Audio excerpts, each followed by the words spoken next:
A pesar de que nació hace 2000 años en la entonces muy lejana Judea, que pasó casi toda su vida en una pequeña aldea y que solo se dio a conocer públicamente por 3 años, todos conocemos a Jesús de Nazaret. Nunca escribió un libro, no ejerció cargos públicos ni comandó ejércitos. Es un personaje histórico que ha sido causa de una de las mayores revoluciones en la historia. Su figura señala el comienzo de una era marcada por el mismo calendario, el antes y después de Cristo. Los cristianos lo adoran como hijo de Dios. Para los musulmanes es un profeta. Para muchos otros es un filósofo de la moral. Pero si bien es ampliamente conocido por todos, nadie sabe cómo era su figura. ¿Cómo era Jesús? ¿Cómo era el rostro de Cristo?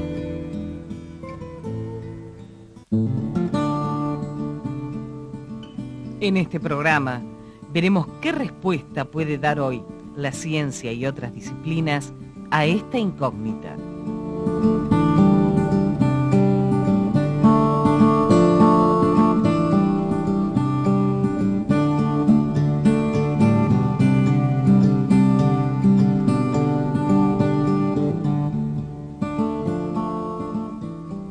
A lo largo de los siglos, se han conservado imágenes de hombres importantes de la antigüedad.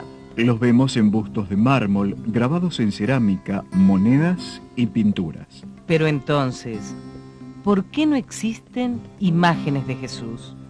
Recordemos que vivió en Palestina, una tierra alejada de Roma, donde la ley prohibía la representación en imágenes de cualquier ser vivo. Los primeros cristianos conservaron ese precepto de la ley mosaica y no se les hubiera ocurrido tratar de representarlo. Para fines del siglo II, el cristianismo tuvo más en cuenta el espíritu de la ley, que prohibía la idolatría y no las imágenes. Así aparecieron las primeras representaciones de Cristo, algunas en forma simbólica, como por ejemplo el pez, que todavía se usa en la liturgia, y otras, las de un Cristo real. La más antigua que conocemos es una estatua pequeña encontrada en una catacumba de Roma, llamada El Buen Pastor, que muestra a Jesús como un adolescente romano con una oveja en sus hombros. Con el paso de los siglos, se fueron multiplicando esas figuras de Cristo. No hay rostro de hombre que haya sido pintado por más artistas y haya sido reproducido tantas veces.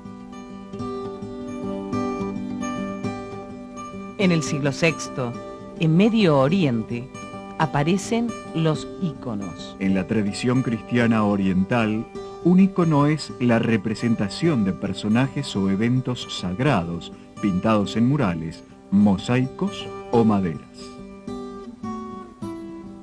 Ícono viene del griego, que significa imagen. Hay una escuela muy importante de íconos que es la bizantina, que es la que perduró más años y por eso es la que generalmente uno sigue, ¿no? Con los íconos nos regimos por cánones. Ya en el año 787 el Concilio Ecuménico decreta que solo es obra de los iconógrafos la parte técnica del ícono, ¿no?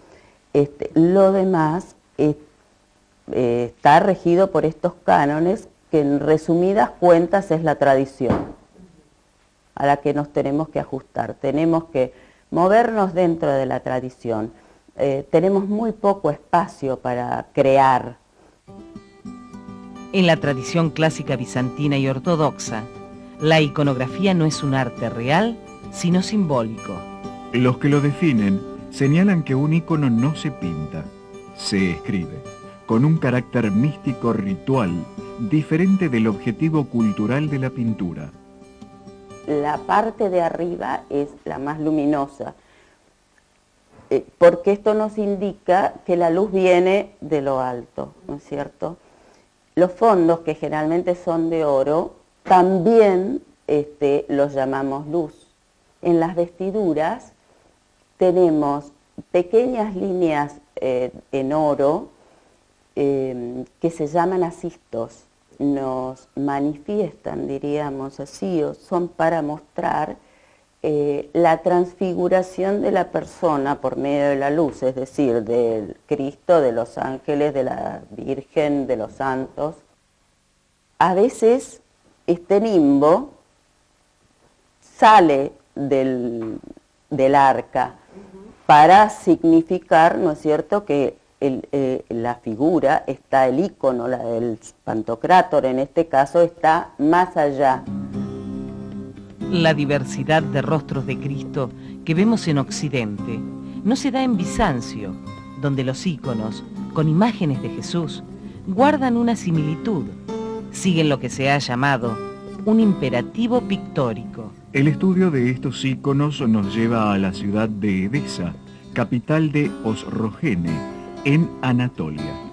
La ciudad todavía existe, se llama Urfa y se encuentra en Turquía. Según refieren los historiadores, en el año 525 aparece, en forma casual, una tela que había estado oculta en un nicho de la muralla de Edesa.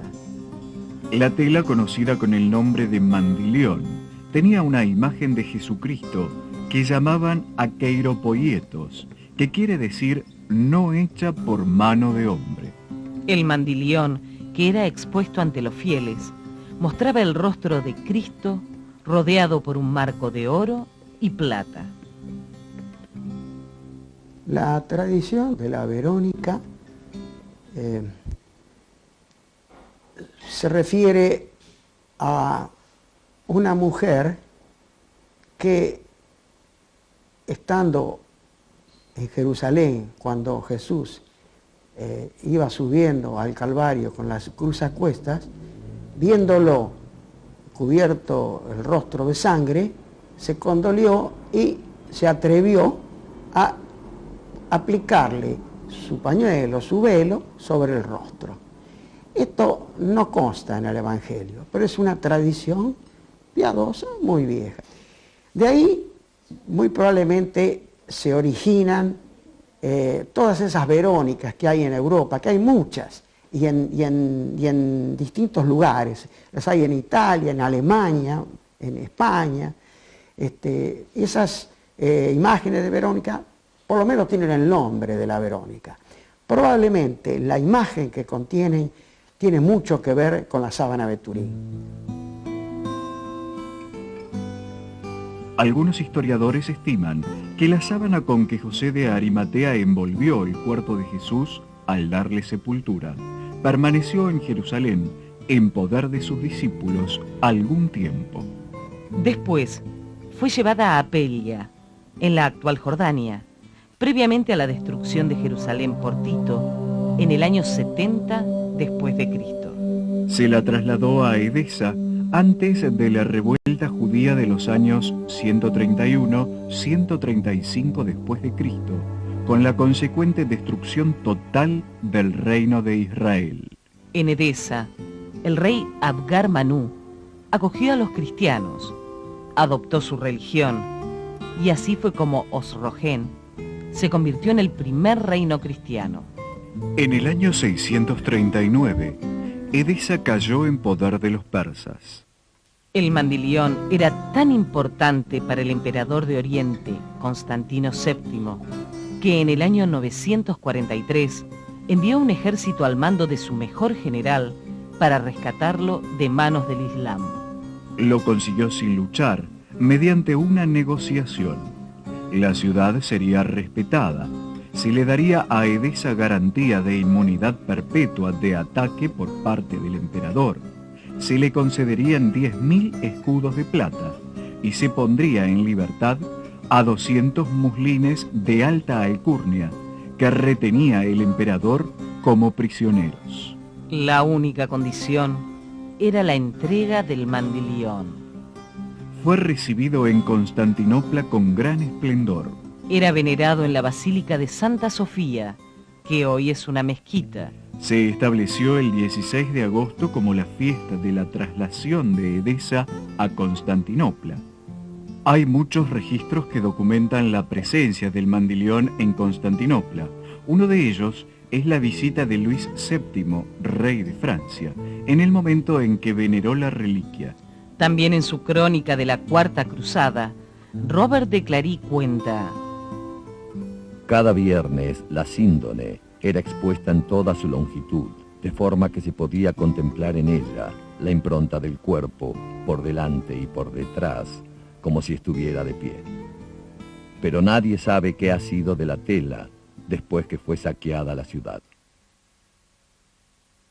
En el año 1204, durante la Cuarta Cruzada, franceses y venecianos tomaron y saquearon la ciudad de Constantinopla. Existe un códice del año 1205 en el que un descendiente del último emperador bizantino presentó una súplica al Papa Inocencio III. El año pasado, en el mes de abril, con el falso pretexto de liberar Tierra Santa, el ejército cruzado vino a devastar la ciudad de Constantino. A la hora de repartirse el botín, los franceses se llevaron las reliquias de los santos, de las cuales la más sagrada es el lienzo en que nuestro Señor Jesucristo fue envuelto después de su muerte. Que los depredadores se queden con el oro y la plata, pero que nos devuelvan lo que es sagrado. Los ortodoxos aún hoy siguen reclamando la devolución de la Santa Síndone. A partir del saqueo de Constantinopla, no se encuentra más información documentada sobre el mandilión. Se habla del mandilión como una imagen no hecha por mano humana, como es la sábana santa, no puede haber sido hecha por una mano humana.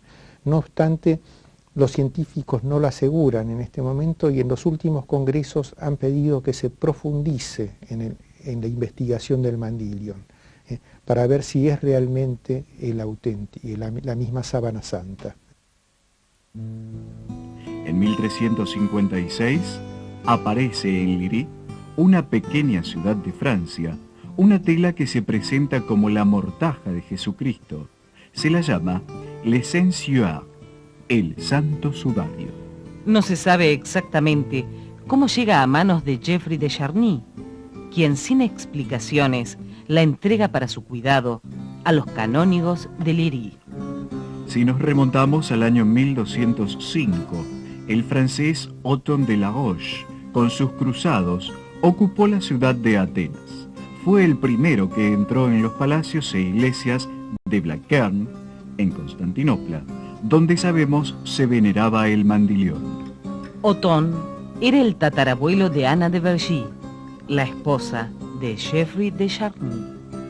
Debemos señalar que un homónimo, Geoffroy de Charny, segundo de la Orden de los Templarios, fue quemado en la hoguera en París, junto con el gran maestre del Temple, cuando la disolución de la orden en el año 1314. Esta y muchas otras circunstancias llevaron a algunos historiadores a concluir que los templarios fueron quienes trajeron a Francia el mandilión, que sería conocido como el Santo Sudario. Sí, una de las versiones era que los templarios, que era una orden cristiana, tenían mucho dinero y que con ese dinero habían comprado la sábana santa. Y se la llevan y la tienen oculta. De ahí no salía ni entraba nadie, porque esa sábana la adoraban solo ellos, la veneraban, decían ellos. La Orden del Temple había sido fundada con el objeto de proteger a los peregrinos en camino a Jerusalén. Con el tiempo, resultó ser poderosa, llegando a tener importantes posesiones. Por instigación del rey de Francia, Felipe el Hermoso, que quería apoderarse de sus bienes y temía el poder de los templarios, la orden fue disuelta, sus miembros encarcelados, juzgados y condenados. Las acusaciones fueron varias. La principal por la cual fueron condenados a morir en la hoguera fue la idolatría. Algunos historiadores no dudan que el ídolo no era otra cosa que la Santa Síndone, que no podían mostrar porque era robada, y pesaría sobre ellos la excomunión y la condena a muerte. Jacques de Molay es un personaje que tiene algo que ver con la sábana de Turín, porque fue el último jefe, no sé si es jefe la palabra, de los templarios, el cual fue condenado a muerte. Pero no fue crucificado. Jacques de Molay fue quemado vivo, entonces la imagen que está en la sábana es un cuerpo crucificado, no de un cuerpo quemado, de modo que Jacques de Molay no puede ser. Así es como en Leirí, en el año 1356, comienza la historia documentada de la Sábana Santa de Turín. En 1453 pasa a formar parte de las posesiones de la familia de Saboya, ancestros del rey Humberto. Ellos consideraban que aunque perdiesen todo lo que tenían, teniendo la sábana, nada les iba a pasar, nada grave les iba a pasar. Si bien no había elementos suficientes para considerar el sudario de Leirí como la auténtica mortaja de Cristo, el duque de Saboya y su mujer, Ana de Lusignano, pagaron un alto precio por ella. 2 castillos, con sus respectivos feudos. La llevaron a Chambéry, su primitiva ciudad capital. En el año 1532 se desató un incendio y la urna de madera que guarda la sábana se quemó en una esquina. Hasta hace poco se podían ver los parches que las hermanas Clarisas le cosieron.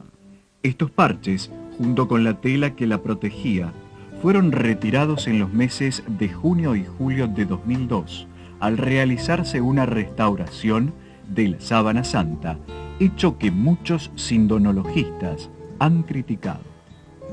La primera referencia que tenemos de un intento de destrucción fue el incendio de 1532,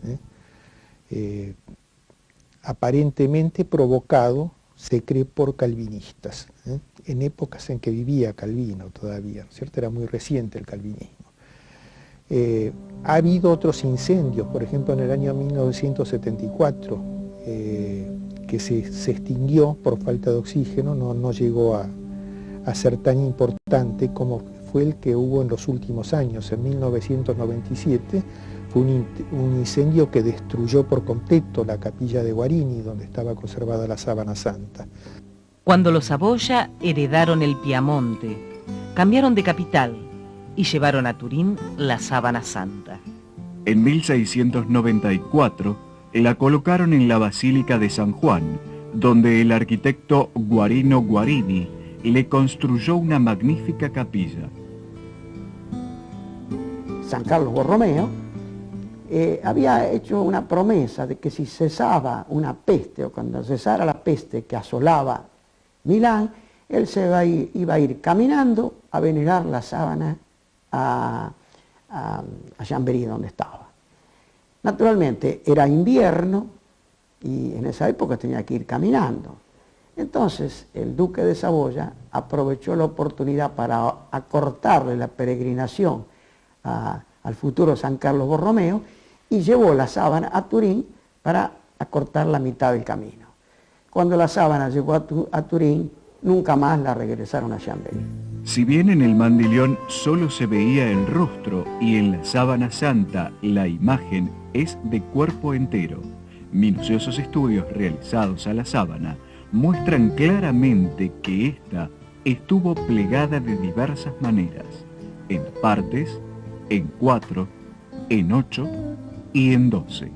Esto se debe a que los tejidos de lino conservan indefinidamente trazas de los dobleces a los que han sido sometidos. Es muy posible que haya sido la Sábana Santa doblada en 8 para que se viera solamente el rostro. En aquella época se ocultaba el hecho de que hubiera habido envuelto un cadáver. La ley judía, sabemos, no permitía conservar objetos que hubieran pertenecido a difuntos, eran considerados objetos impuros, quedaba impura la gente que estaba en contacto con esos objetos. Con el tiempo fueron apareciendo muchas sábanas santas en distintos lugares, unas 40, y cada una con su propia historia. Fueron motivo de devoción por parte de los fieles, pero no siempre se informaba que eran copias, ni cuál era la original. Argentina tiene el honor de tener una de esas copias. Es la Sábana Santa de Santiago del Estero. En el año 1898, un suceso inesperado dio nuevas luces sobre el destino de la síndone. En una ostensión de la sábana se obtuvo la primera placa fotográfica de esta tela y se comprobó que la imagen borrosa que presentaba era en realidad un negativo. Hasta su primera fotografía, la sábana de Turín solo se podía observar durante las ostensiones, que eran poco frecuentes, aproximadamente 3 en cada siglo. Ahora, con la foto de la imagen al alcance de todos y en todo momento, se inicia lo que se llamó la era científica de la síndone. Al observar la fotografía de la sábana en positivo, el doctor Vignon, eminente médico francés, encontró coincidencias entre el hombre de la sábana y la imagen de Cristo de los antiguos iconos bizantinos.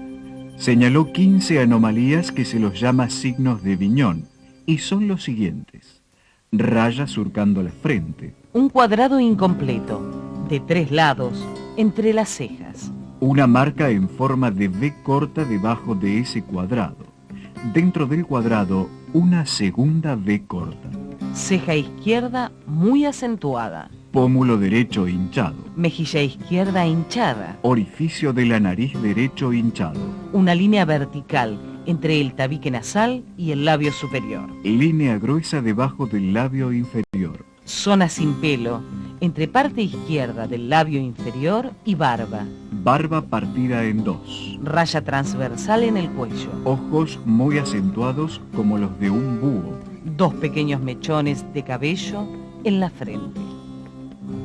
La raya transversal surcando la frente se ve claramente en la síndone y no es más que una arruga de la tela. el cuadrado entre las cejas se nota bien y sería una filacteria, una pequeña caja que contiene un trozo de la Sagrada Escritura y que los judíos se colocan en la frente para rezar. Lo mismo ocurre con la segunda B. La ceja izquierda, el pómulo derecho, la mejilla izquierda y el orificio derecho de la nariz hinchados y deformados están bien marcados en la síndone. La línea vertical debajo de la nariz está bien marcada en la sábana. La línea gruesa debajo del labio inferior, un poco menos. También se destaca la zona sin pelo entre el labio inferior y la barba. La barba partida en 2 es muy poco común en la gente, pero es así como se presenta en el rostro de la sábana. La raya transversal en el cuello no es otra cosa que una arruga que tiene la tela. Los ojos redondos y grandes del rostro son monedas. El pequeño mechón de la frente en forma de un 3 girado 180 grados es evidente en la síndone y no es otra cosa que un reguero de sangre que cae sorteando las arrugas de la frente. Ian Wilson, eminente sindonólogo inglés, hizo un estudio sistemático sobre determinados íconos, analizando cuántos signos de Vignon están presentes.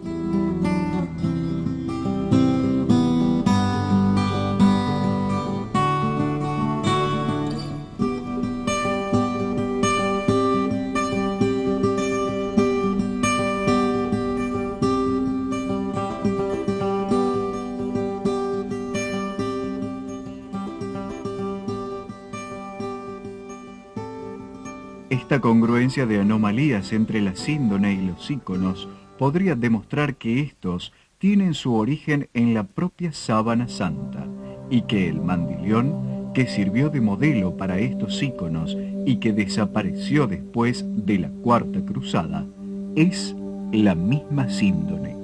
El rostro que presenta la sábana santa puede llegar a ser el verdadero rostro de Jesús. ¿Fue la sábana santa su mortaja? El primero que estudió la sábana santa desde un punto de vista científico fue el doctor Yves Delage, profesor de anatomía comparada en la Sorbona y director del Museo de Historia Natural de París. Hace un siglo, el 21 de abril de 1902, presentó su estudio refiriéndose a la fotografía de la sábana a la Academia de Ciencias de Francia. Su conclusión fue que la sábana de Turín era la mortaja de Cristo. Escuchemos sus palabras. La imagen es de un realismo extremo, impecable, sin una falla, sin un olvido. No tiene imperfecciones, como las tiene la tradición. No cede nada a la esquematización ni a la invención. Es imposible que sea la obra de un falsario, porque ningún falsario se habría preocupado de realizar una belleza que no se vería en su obra, sino por la inversión de los datos de la luz, que solamente se podrían observar mucho más tarde. Él trabajaría para sus contemporáneos y no para el siglo XX y la Academia de Ciencias. Al no haber pigmentos conocidos sobre la tela, no es una pintura, es un negativo fotográfico de un hombre de cuya identidad no hay duda. Un crucificado que ha sido flagelado, lanceado en el costado y coronado de espinas. Delage, que era agnóstico, fue expulsado de la Academia. Si en lugar de Cristo se hubiera tratado de alguna persona como Sargón, Aquiles o uno de los faraones, nadie habría hecho objeción alguna. He sido fiel al verdadero espíritu científico al tratar esta cuestión, teniendo en cuenta solamente la verdad. ¿Qué fue lo que vio Delage, que ha sido visto por cientos de científicos en estudios posteriores? Lo que vieron fue la correspondencia exacta entre lo que muestra la sábana santa y la historia de la pasión y muerte de Jesús, relatada en el Evangelio. La sábana santa completa la descripción de los evangelios. No porque ellos sean incompletos, sino que, lo que quiero decir, no hacía falta describir cómo fue crucificado, porque la gente de aquella época sabía cómo eran las crucifixiones. No hacía falta describir la flagelación, porque era conocida en aquella época. Los evangelistas seguramente escribieron los evangelios para gente de esa época, pero no pensaban que 2000 años después iba a ser la sábana santa un testimonio tan importante que pudiera completar esa información, ¿no? Es decir, ellos hacen una información para gente de la época, y hoy la sábana santa puede completar esa descripción. La sábana presenta las imágenes anterior y dorsal de un cuerpo humano, de 1,80 m de estatura. También vemos manchas que científicamente se comprobó son manchas de sangre humana. Y corresponden a sangre del grupo AB, que es un grupo poco frecuente en general en el mundo, pero en particular con una distribución bastante restringida a la zona justamente de Medio Oriente. Según parece, hay alto porcentaje de hebreos del Yemen o inclusive también libaneses que tienen el grupo de sangre AB. En la imagen se observan claramente todas las heridas infligidas a Jesús en la pasión. Una perforación en la muñeca izquierda, perforaciones en los pies. A simple vista no se advierte, pero al iluminar la sábana con luz especial fluorescente, se pueden observar las marcas de 120 latigazos sobre el tronco, brazos y piernas, hechos seguramente con un flagrum romano, un látigo de correas con 2 esferas de plomo en sus extremos. El cuero mismo generaban heridas lacerantes y las puntas sólidas generaban heridas contusas, es decir, como microhematomas, digamos, ¿no es cierto? Se cuentan 30 perforaciones en la cabeza, correspondientes a un casquete de ramas con grandes espinas. El cráneo es una estructura, digamos, lo que recubre al hueso, el tejido celular y la piel, muy delicado en ese lugar, es una estructura muy irrigada, con muchos vasos, y una estructura con muchas terminaciones nerviosas sutiles. Entonces es terriblemente doloroso las heridas de esa índole que se puedan generar. Una herida en el costado derecho, propinada seguramente por una lanza. Heridas en las rodillas, producidas por caídas, marcas en la espalda y hombro derecho, consecuencia de haber cargado probablemente un madero rugoso y muy pesado. A todas estas heridas las acompañan las correspondientes manchas de sangre. Ya antes de ser subido a la cruz, seguramente esta persona, aunque no hubiera sido crucificado, hubiera muerto probablemente poco tiempo después. Los regueros que corren por los brazos, provenientes de los clavos en las muñecas, han permitido a los científicos conocer los movimientos que debió realizar el crucificado para poder respirar. Por otra parte, las arterias tenían menos líquido dentro de sí, porque había perdido concretamente líquido. Hacia afuera, transpirando o perdiendo sangre con el trayecto desde, digamos, el lugar donde fue flagelado, las calles por donde anduvo con el madero a cuestas, y después concretamente las heridas más directas que sufrió en la cruz. Sus pies fueron clavados uno sobre el otro, el izquierdo sobre el derecho, ¿no es cierto? No apoyados en ningún soporte y no clavados por separado. Muchos científicos hicieron estudios minuciosos de la sábana, pero nunca encontraron algo que no se correspondieran con la realidad de una crucifixión. Sumado entonces estos factores de pérdida de líquido, de volumen, a los factores llamados traumáticos o neurógenos, que también producen shock, hacia el final el corazón, que en principio no necesariamente tenía probablemente ninguna enfermedad, ni había sido herido directamente, desfallece en su función porque no tiene sustrato sobre el cual, digamos así para decirlo popularmente, bombear, ¿no es cierto? Estos y otros estudios científicos se pueden encontrar en muchísimos libros, publicaciones y conferencias. Continuamente se hacen congresos y simposios en los que se discuten los nuevos descubrimientos. Cada simposio, cada congreso se organiza en forma diferente.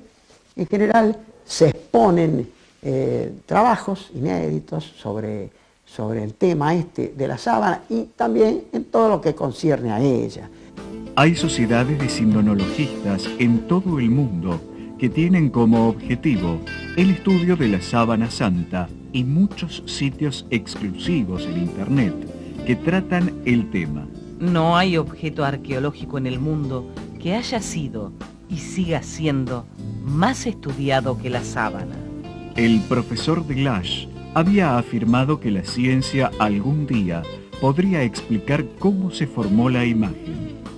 Ese día todavía no ha llegado. Solo se sabe cómo no se ha formado. No es una pintura, no ha sido formada por vapores, ni por ácidos, ni por un modelo sometido al calor. Con los avances tecnológicos y científicos que disponemos actualmente, no se ha podido hacer una imagen de ningún objeto que se le parezca. El objeto de la ciencia es tratar de conocer lo que no se conoce, tratar de develar lo que aparentemente son misterios. Y ese es un misterio punzante, no solamente porque se trata de una pieza arqueológica, si usted quiere, sino por todas las implicancias que tiene. Si el sujeto al cual se le atribuye esa sábana santa hubiera sido cualquiera de los emperadores romanos, por ejemplo, ya se hubiera cerrado el caso y dicho, bueno, las pruebas son suficientes, es del emperador romano. Pero como eso corresponde ni más ni menos a alguien que se dice que resucitó, muchos creemos que sí, que fue así. Entonces la controversia sigue y yo pienso que la ciencia no debiera cesar en su esfuerzo de encontrar alguna manera por la cual esa imagen fue transferida. La tela es un tejido de lino muy primitivo. El torcido del hilado, realizado al revés de los europeos, es propio de la zona de Israel, Palestina y Siria. Fue tejido en un telar rústico, en el que se debió tejer también telas de algodón, porque entre las fibras del lino se encontraron algunas fibras de algodón. Este dato es importante porque el algodón originario de Oriente no se conoció en Europa hasta muy tarde en la Edad Media. Las medidas de la sábana son 4 metros 35 centímetros de largo, por 1 metro 10 centímetros de ancho.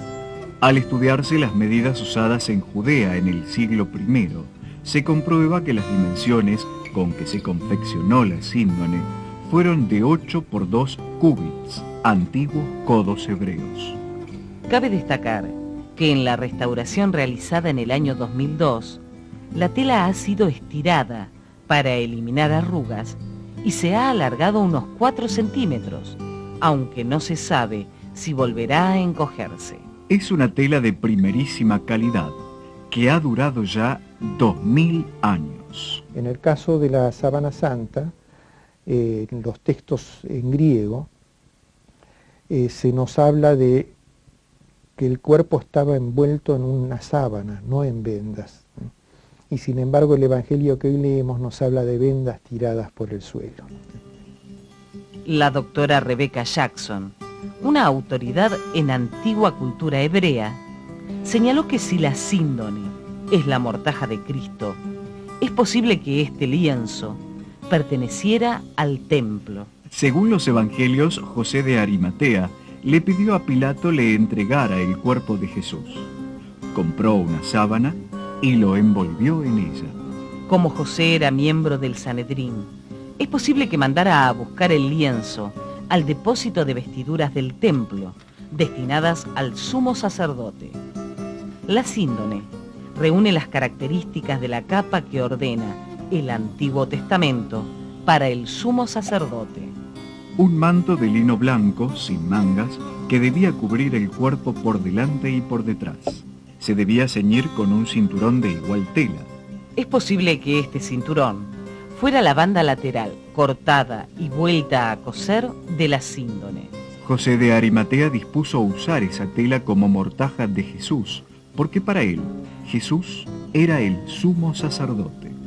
Hay muchas otras coincidencias entre la sábana santa y Jesús de Nazaret, con su historia, el lugar donde vivió y su tiempo.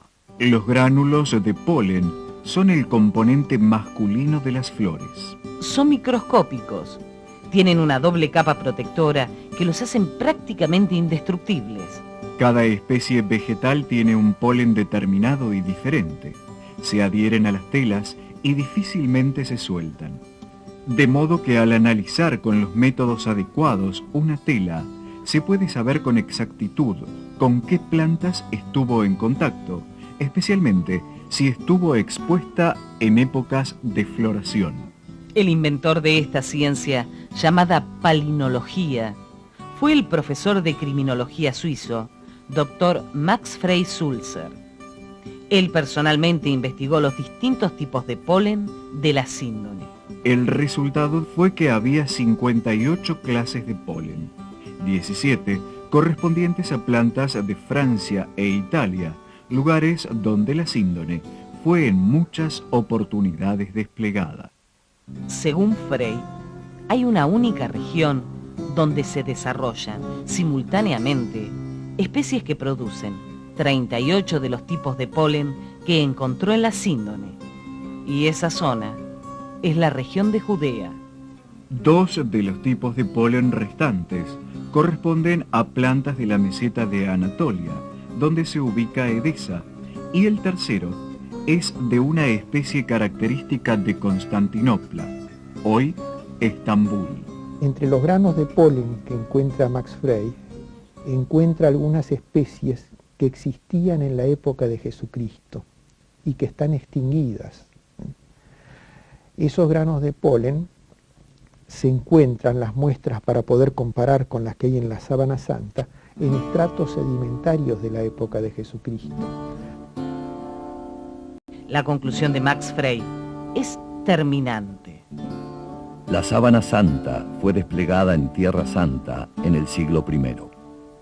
Esto también podría dar mayor sustento a la teoría de que la sábana y el mandilión son una misma tela. En 1976, un grupo de científicos de los Estados Unidos, muchos de ellos miembros de la NASA, formaron un equipo con el objeto de estudiar la sábana santa que se llamó STUR, siglas que significan Proyecto de Investigación de la Sábana de Turín.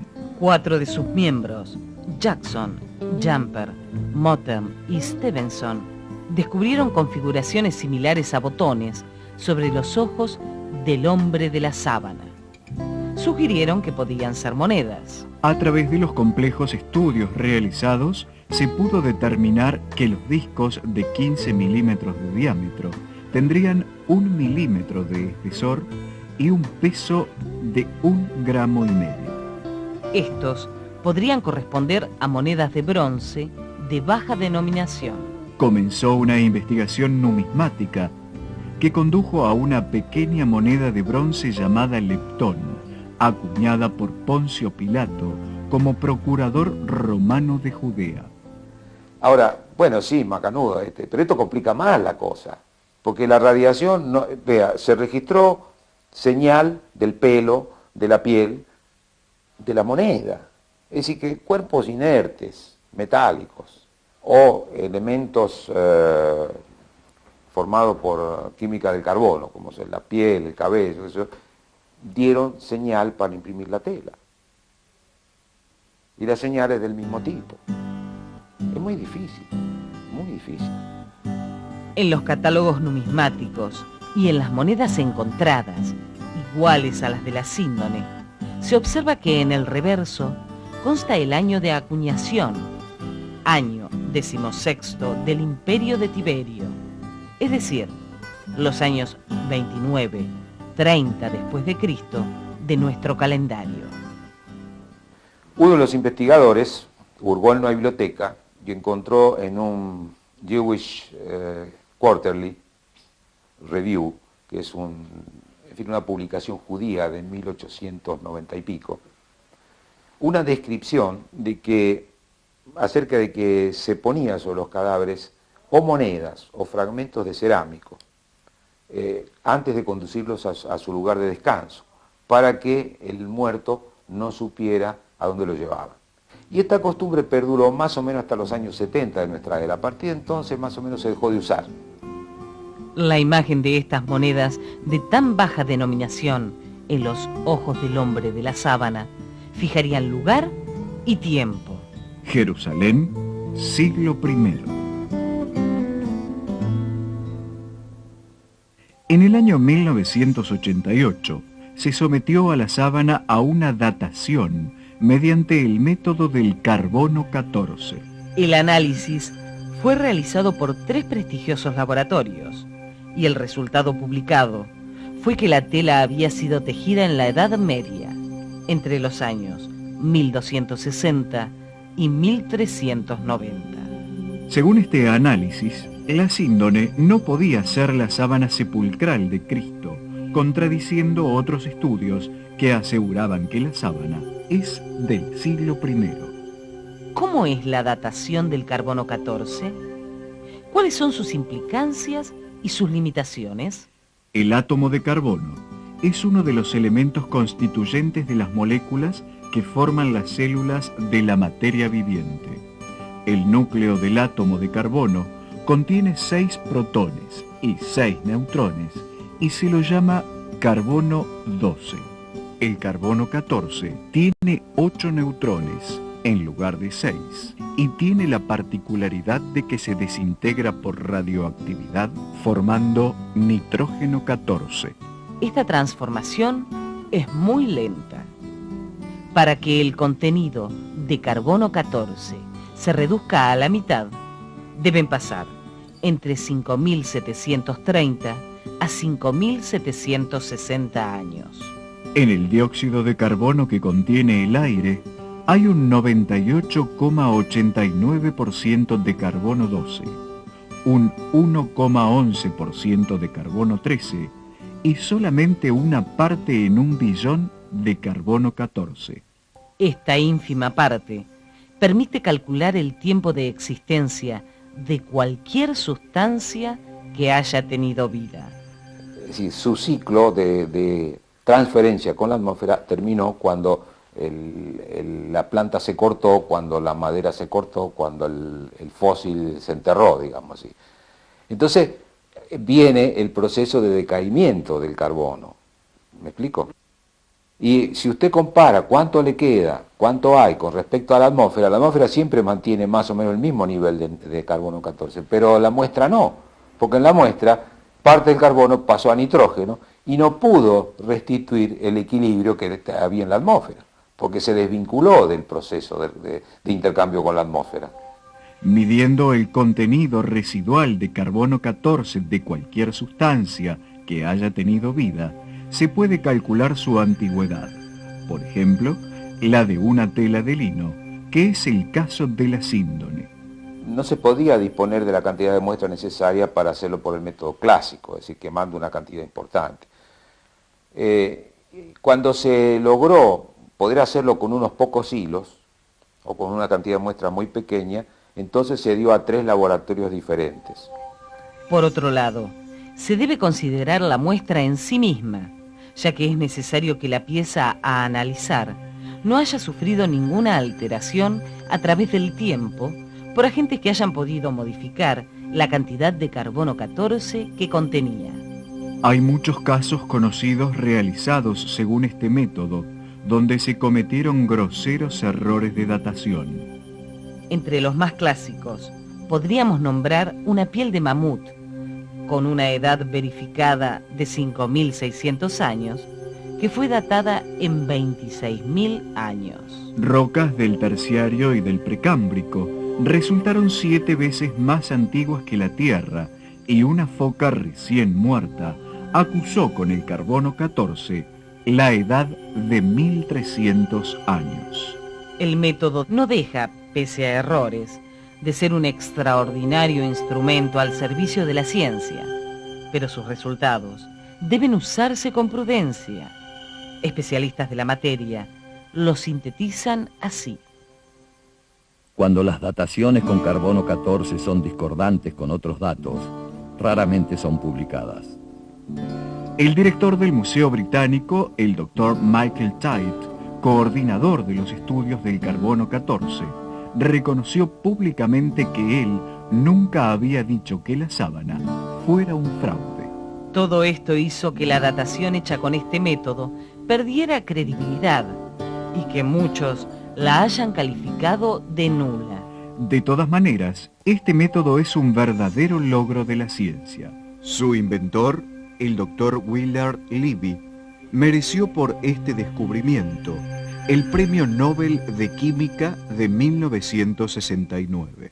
Cuando el científico fue consultado sobre la posibilidad de medir la antigüedad de la sábana de Turín, este desaconsejó su aplicación, porque la pieza, por el manipuleo al que estuvo expuesta, probablemente tuviera alterado su contenido del radioisótopo.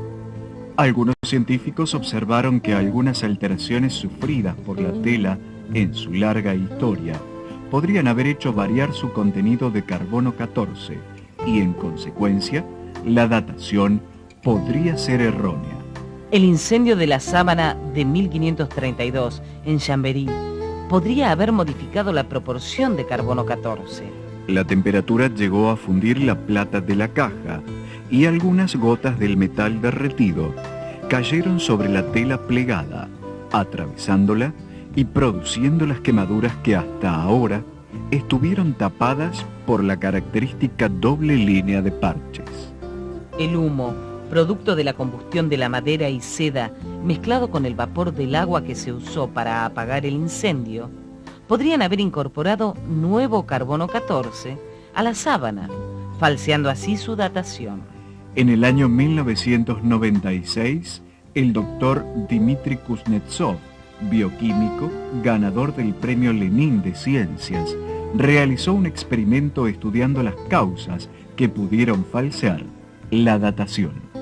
Sometió a una tela del siglo I, datada correctamente con carbono 14 por uno de los laboratorios que analizó la síndone, a la reproducción de un incendio como el que sufrió la sábana en Chambéry. Al hacerse una segunda datación, se le atribuyó al lienzo 1000 años menos. El doctor Leoncio Garza Valdés, de la Universidad de Texas, descubrió en lienzos antiguos, mal conservados, una capa bioplástica que envuelve a las fibras y que es formada por la acción simultánea de hongos y bacterias. Garza analizó en 1993 unas fibras de la sábana de Turín y comprobó esta contaminación. Al estar la síndone recubierta por esa película bioplástica, los resultados de la datación quedaron alterados en más de 1000 años. El Simposio de París de 1989 desautorizó la datación con el carbono 14 de 1988, mostrando lo erróneo de los resultados, documentando que no había falsedad en la síndone. El Simposio Internacional de Roma de 1993 reunió a los más calificados científicos y estudiosos del tema que establecieron la autenticidad de la síndone.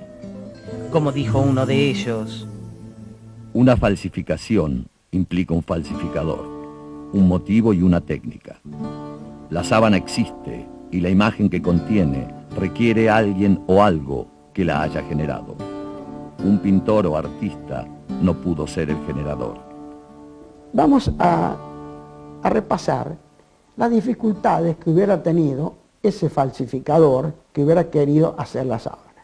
En primer lugar, este hombre tendría que haberse conseguido una tela, que tiene que ser una tela de lino, de un tejido muy rústico, tejida en un telar arcaico. Tendría que haberse tomado el trabajo de pasearla por Jerusalén, por el Mar Muerto, por Edesa, por Constantinopla, para que en época de floración recogiera polen de las flores. Esa imagen tiene la característica de un negativo fotográfico. En consecuencia, eso pensando en la Edad Media, donde no tenían ni el concepto de un negativo fotográfico, pero es así. Y además de eso, tenía que tener lo que le llamamos ahora la tridimensionalidad, la imagen en 3 dimensiones, que no lo tiene ninguna fotografía ni ningún cuadro, lo tiene la sábana. Además, tenía que haber tomado la precaución de conseguirse dos leptones, 2 moneditas acuñadas por Poncio Pilato, que hubiera sido muy difícil en la Edad Media hacerla, para ponerla sobre los ojos y hacer que esas moneditas se transfirieran su imagen a la tela, cosa que tampoco se sabe cómo se podría hacer con todos los avances de la técnica. Yo pienso que al falsario le tenían que haber dado todos los premios Nobel juntos, porque habría hecho unos avances en la ciencia más que cualquier otro que ha recibido premios Nobel, ¿no? En 1978, los expertos del STURP, Proyecto de Investigación de la Sábana de Turín, efectuaron un estudio e investigación de la Sábana Santa de 120 horas. Su dictamen fue concluyente: no es una pintura. Hoy, a pesar de los avances tecnológicos, todavía es imposible reproducir la impronta, ni siquiera una porción de ella. El grupo de científicos americanos colocaron las fotografías de la sábana santa en el analizador de imágenes BP8 que utiliza la NASA para reconocer el relieve de los planetas. Colocando la sábana santa aparece también en forma tridimensional. Por supuesto que previamente hay que cargar a la computadora de ese analizador de imágenes algunos detalles de distancia entre el lienzo y el cuerpo. Hay partes donde pasa como un puente y partes donde apoya directamente. Y teniendo el analizador esos datos, determina que la imagen es tridimensional. Eso significa que la luminosidad de cada uno de los millones de puntos que componen la imagen tiene una relación con el relieve del cuerpo y con la distancia entre el cuerpo y el lienzo. Eso no lo podrían haber hecho hace 700 años. Los estudios científicos que hemos visto muestran la correspondencia exacta entre el Evangelio y la pasión y muerte de Jesús, desde la impronta hasta las manchas de sangre de la sábana. El doctor Barbet, un renombrado cirujano francés, destacó: este sudario amortajó durante algunas horas un cadáver cubierto de llagas. Hasta ahora, nadie ha podido explicarnos cómo pudo ser retirado de allí, quedando intactas y hermosas tanto la impronta del cuerpo como las huellas de sus sangrados. Nadie lograría hacerlo con el cadáver de otro sin estropearlas. Sin embargo, los calcos del sudario se mantienen intactos, enteros, reproduciendo la imagen familiar de un coágulo normal. El cuerpo se separó de la tela sin que ésta haya sido levantada ni desatada. Los milagros no obran a través de leyes desconocidas. Cuando una persona se cura de cáncer o se cura de cualquier enfermedad y se lo atribuye a un milagro, esas curas acontecen simplemente por aceleración de procesos vitales que son conocidos. Dios no inventa leyes nuevas, Él ya ha creado todas sus leyes. Lo que hace es usarla como a Él le conviene en cada momento.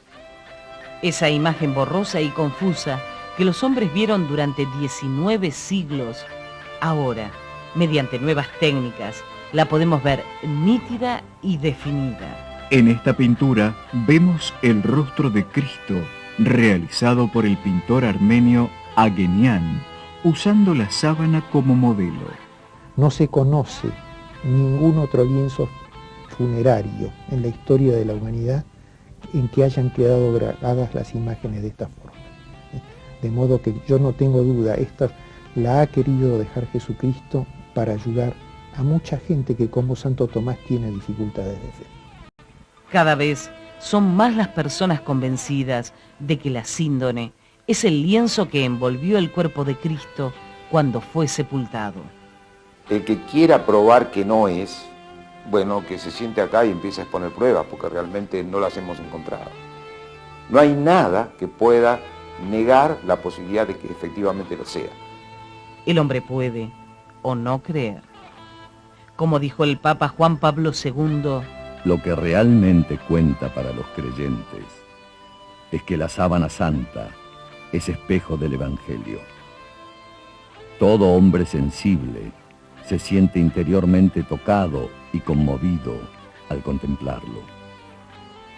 El hombre crucificado de la síndone es imagen del sufrimiento humano e invita al hombre moderno a interrogarse sobre el misterio del dolor para profundizar en sus causas.